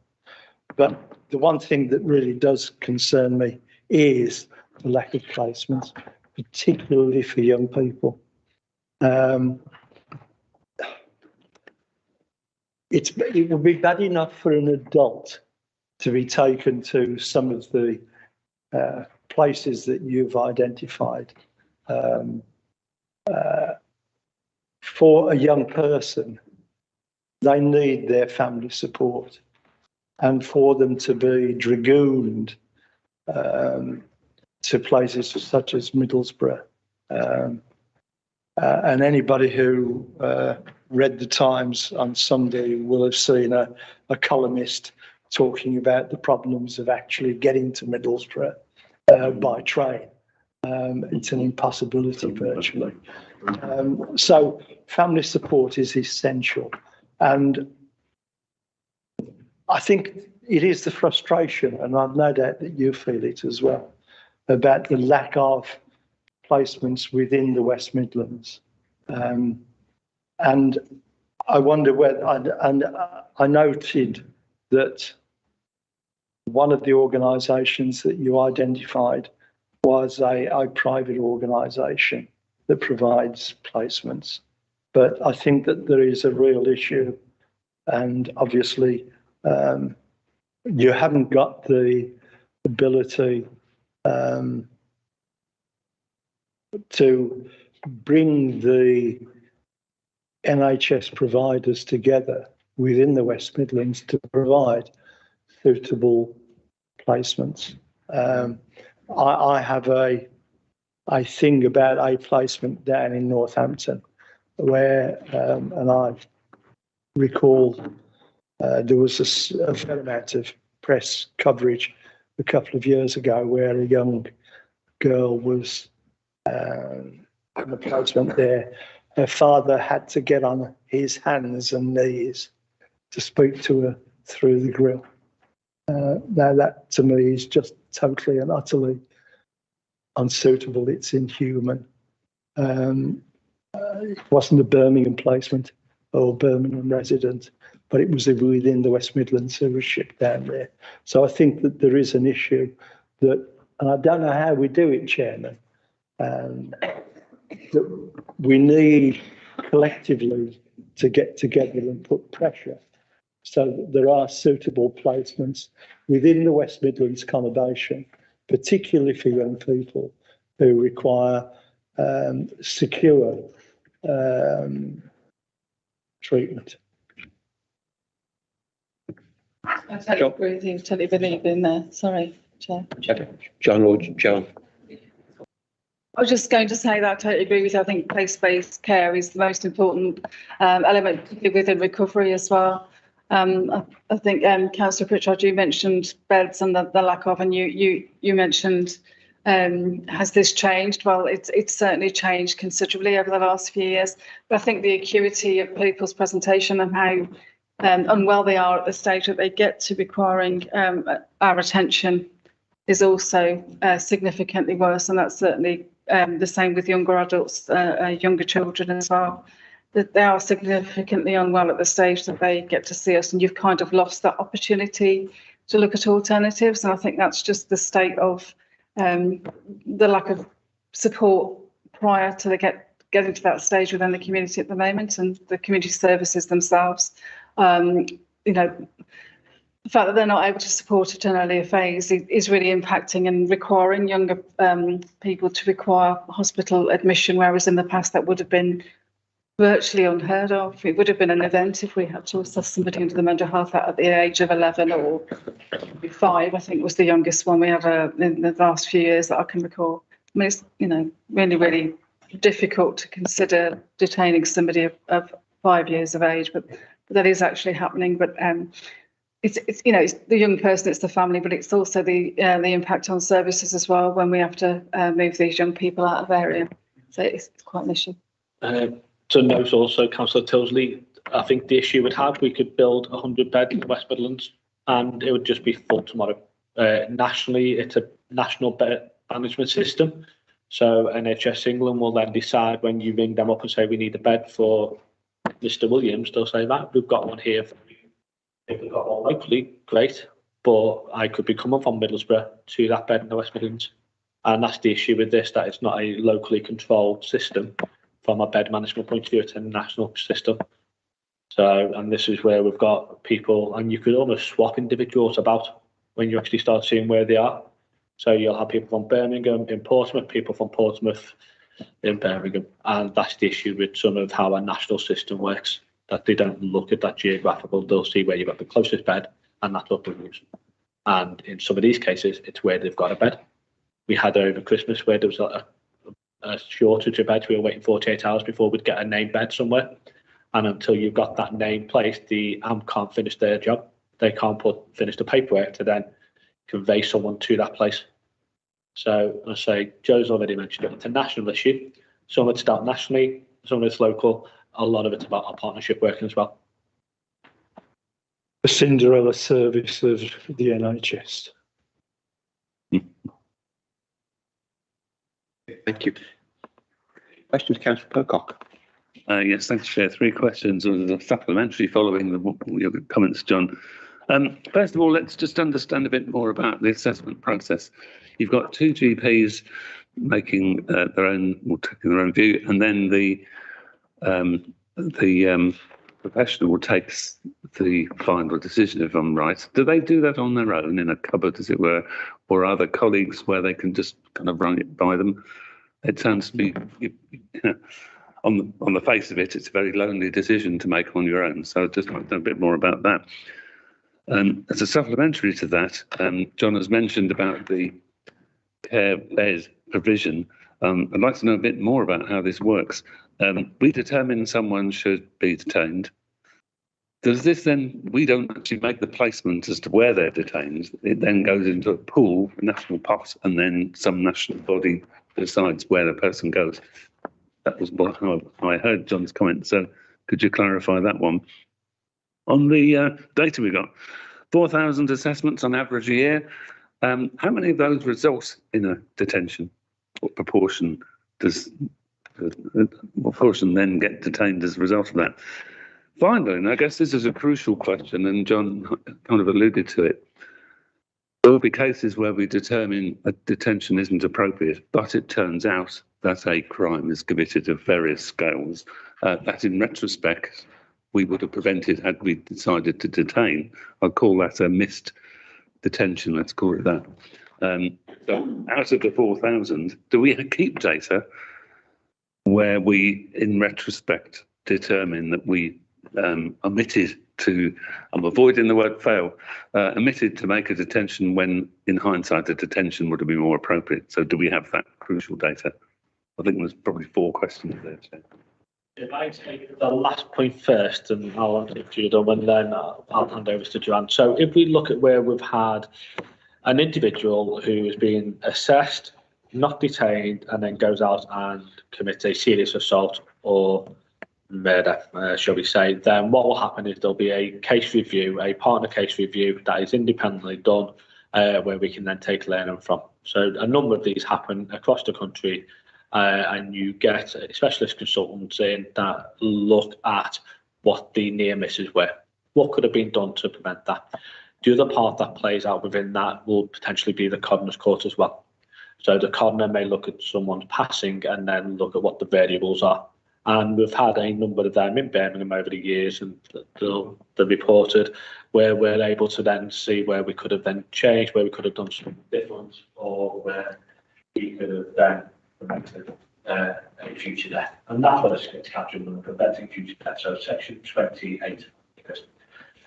You say there is a number. Can you give us that number? What is it? I don't. I think we're probably looking at less than a dozen over the past, in my time in Birmingham over the past 3 years, and we'll take part in one of those reviews at the early stage, and we may then not have any input into it. So all agencies around the system will then look at it, say, yeah, I've been working with John Williams, here's all the information we've got on John, and then we will work through the whole process and get to the end of that, and we provide our information and we take the learning as an organisation, or we drop out of that at an early stage. All depends on the situation, but we're only looking at a very small. The other part, and you spoke about the autonomy and the loneliness of the AMP, it is the AMP's decision, it's their final decision about putting their name to that warrant that then either detains someone or doesn't, but that's not done in isolation. That's done in consultation with doctors, and there's a lot of discussion and debate. It's also done in consultation with the nearest relative and family members, so they're heavily engaged in that. And then there's a wraparound support from Joanne and her team. So Joanne's being called at 2-3 o'clock in the morning by an AMP that is then out on a job with a situation that they just need to then sense check with. Joe's also got a number of team managers that will also provide that support as well, and seniors. So that wraparound support is there, but ultimately the decision of signing that warrant or not is the AMP's. And even as a director, I would never influence a decision. So it is completely autonomous. It's that person's responsibility to say this person at that moment in time can then be detained or not.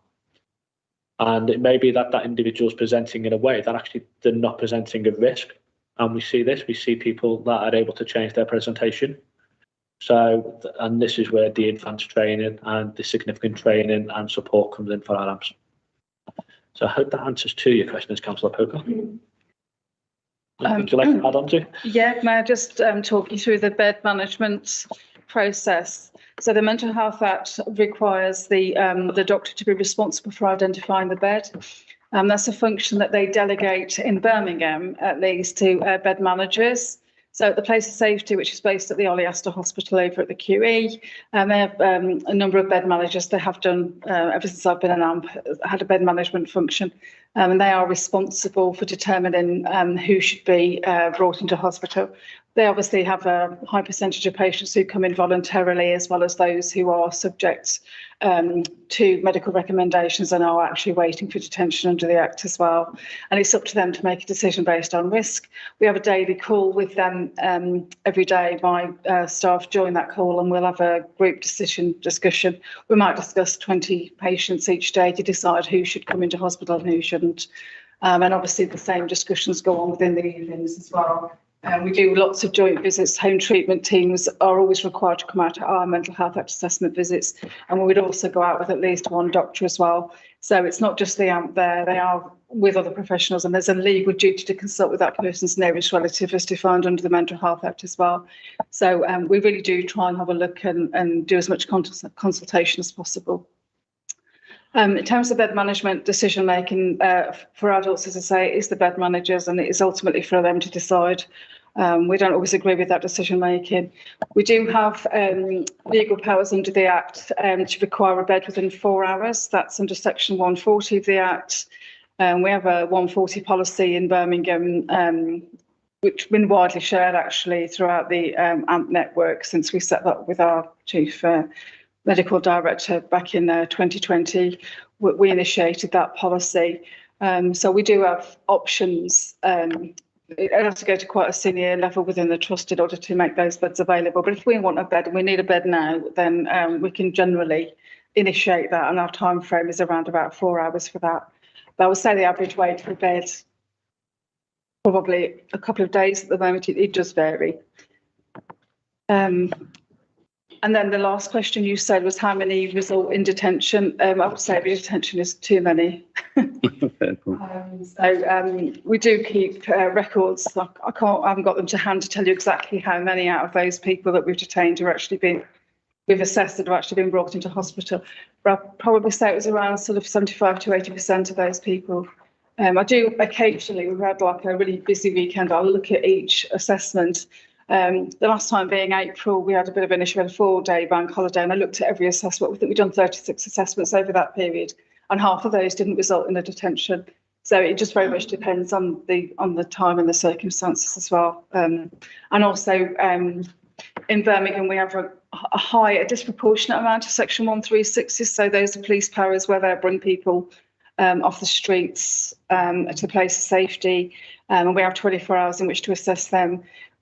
Some months we've done 200 of those assessments, and the overwhelming majority of those, about 80% of those people don't result in a detention in hospital.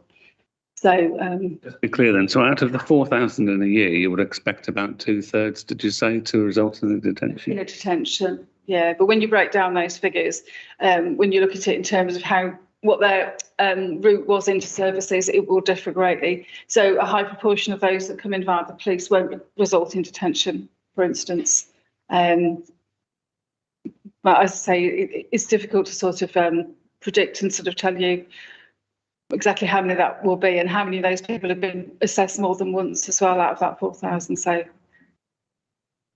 John's point, just so I've got this clear in my head, the bed manager decides where the person's bed is going to be. But if it's a 4-hour detention, it's very likely to be local. Not necessarily. No, we don't actually, because Stuff to Middlesbrough. Yeah, absolutely. It just depends on where those beds are available. The other issue around that being dependent on the private sector is they can say no. We have actually had people that have been in the ambulance and they've been taken down to the hospital and the hospital have refused to admit them, and because they are a private provider, they have the rights to say that. And I don't think we've kind of mentioned that, particularly with children as well, that has happened. And it happens more often than you might be comfortable with, sadly. But that you're at the mercy of these providers, and they will only take somebody they believe they can to manage those risks.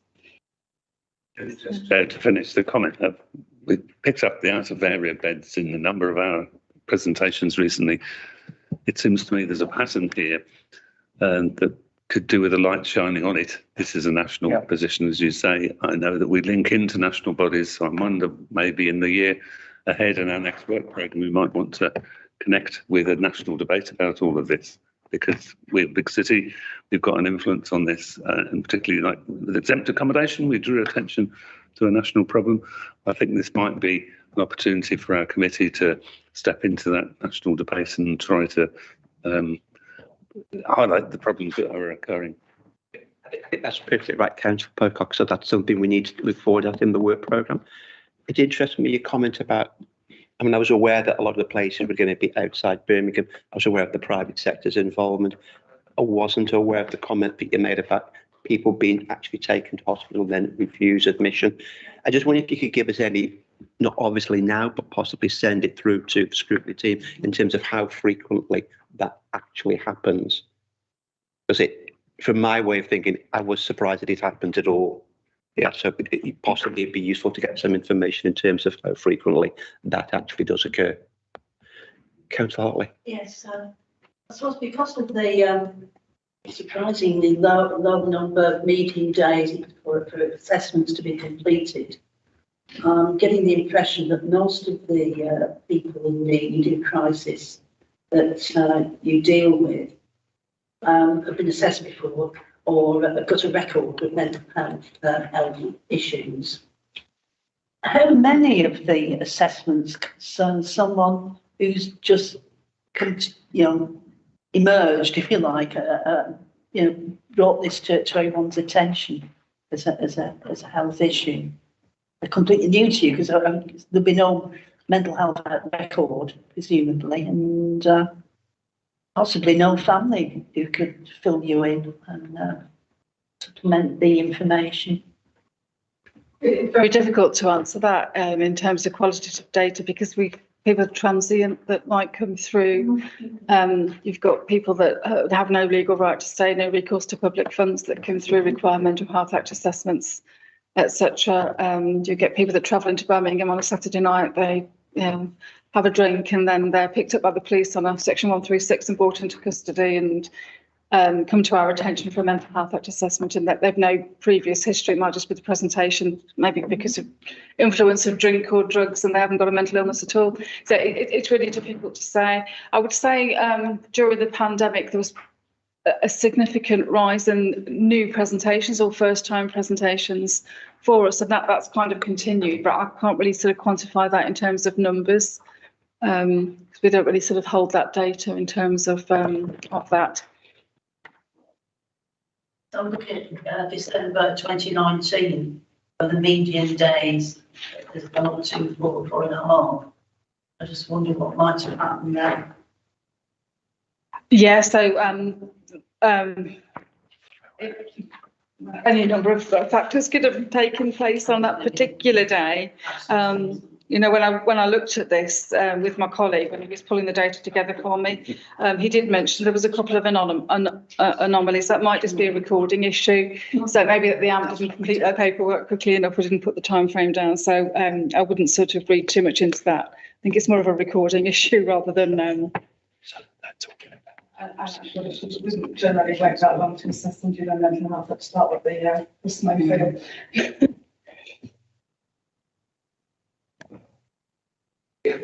Thank you. That can just we're getting close to the end of the time now. I just want to ask possibly a fairly quick question.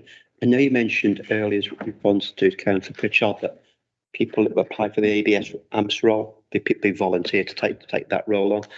And I'm just wondering, bearing that in mind, thinking about an ADS survey back in 2018, which said that 38% of the mental health social workforce are over 50 and the predominantly white British people. I'm thinking in terms of, is there an age and lack of diversity issue regarding the AMP workforce, possibly in Birmingham, possibly across the country? Now, I suspect there's a limited amount. If you're taking people that volunteer to take the role on, you've got a limited capacity to resolve that.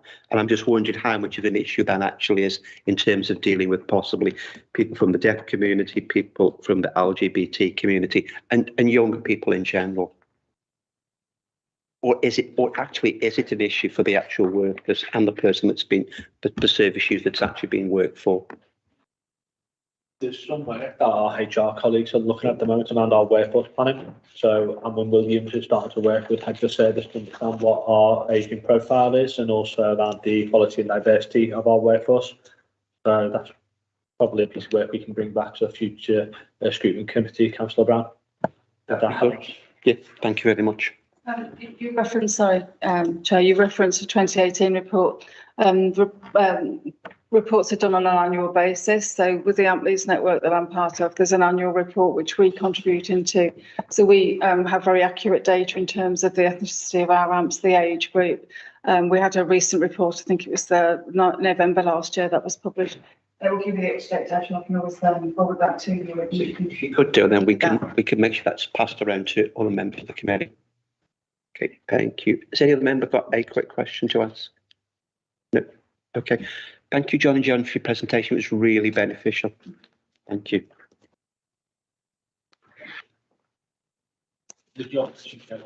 Pardon? Well, need to job. Yeah, of course. Okay, we're coming on to the work programme now, and I think Fiona is going to make talk to this point.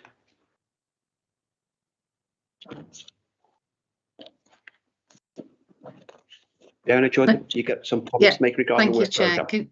Can you hear me? We can. Great, thank you. So the report in the agenda pack sets out the work programme for the Health and Social Care Scrutiny Committee.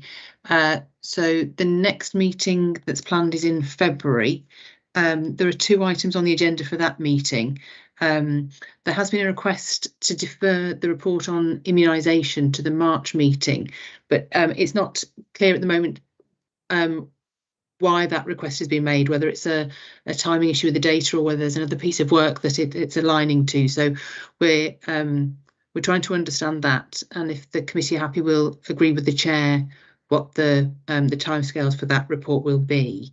But noting that the March meeting is already quite full, so if it is deferred, it may mean deferring it to the April meeting. But we just want to understand what the issues are with that report. And there is a lot of work going on at the moment to inform the inquiry, which is linked to the report that you've just received on children and young people's mental health.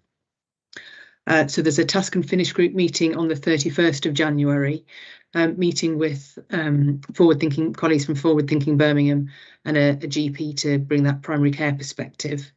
There is a task and finish group meeting on the 14th of February with colleagues from University of Birmingham who carried out an evaluation of the Children and Young People's Mental Health Trailblazer programme. And then there's a committee meeting on the 21st of February, which I've previously mentioned, but on the afternoon of that day, on the 21st, there's another task and finish group meeting to meet with the ICS and the cabinet member who also chairs the Mentally Healthy City Forum, and colleagues from Public Health will be joining that meeting as well. So there's quite a full work programme for the inquiry alongside the work of the public committee meetings. Also for the inquiry, the Gail has circulated the written call for evidence for organisations that haven't been invited at this stage to present to attend a meeting. I'm also working on a public call for evidence that will go on the council's website. I'm working with colleagues to make sure that that's appropriate, because I'm hoping to be able to include questions for young people, and it's important that those questions are appropriate and will provide useful information. And also I've emailed members of the Task and Finish group about a meeting that I'm hoping to set up with children and young people on the 8th of February. And that's working with a colleague from FTB who's linking with other organisations.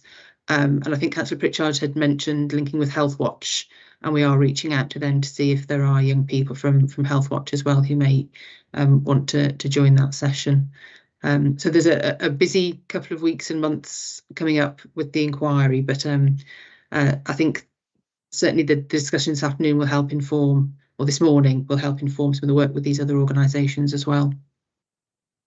Okay, thank you very much for that, Fiona. I think in terms of the immunisation report on the 21st of February, I think Gail's already agreed to actually get some clarification as in terms of why that's why that potentially would want to be delayed, because we're going to really struggle to get it in March, considering we've got three major items already in there, and I'd ideally not like it to roll over into April.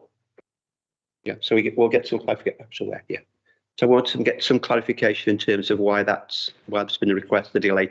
Councillor Pritchard. Just a quick one, Chair. I mean, could we also not, if the immunisation has to be delayed, could we ask any of the other agenda items from March whether they could be hot off the blocks and come forward to February, and whether any of those would be ready to do that? I don't know if that's possible, but it's, I mean, possibly worth asking the question. I think we've also got the cabinet members report on for the March one. We've got the day opportunities one, which I suspect would be a lengthy discussion on that. So my worry would be that if we actually put it into February, we could have an extended meeting. Now, I'm happy to do that, provided members are happy to extend that potentially. But I know members in general like to keep it within a reasonable time frame. We've got a message, an email through from Mary saying that they are going to see what we can actually get done about bringing it to the February report, to the February meeting, sorry, which would be the ideal way forward if we can do. So that was suggested to bring something forward in February with a more detailed report in April. You've got space. Okay, I mean that. I don't know if people actually heard what Gail was saying there. So what I suggested to Mary was that she brought some kind of short report in February, and then more detailed report in April when you've got room on the agenda, and she's going to look into that. Yeah. I would be happy with that. Are the members happy with that? We have an interim report in February and the more detailed one for April. We're after in February is a strategic oversight of where we're going, and then the detail can come later. But I think to get an early picture of issues, Yeah. Okay, so we're happy with that, and then we're happy with the information that Fiona fed through about the inquiries. Okay. Have you anything else on the work programme, Fiona, you wanted to mention? No, Chair, there is a section in the report that identifies the cross-cutting issues across the committees, but that's there for information for members, so I won't go through that in any detail. Okay, thank you for that. Thank you. Any other points on the work programme?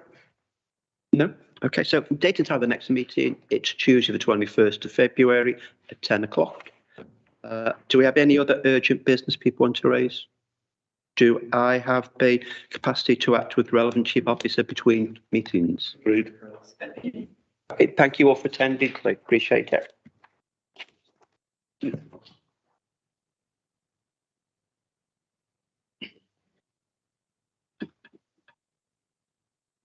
Only 5 minutes over. 19th, isn't it? No. Yes. 24th. 24th. I thought it was the 19th.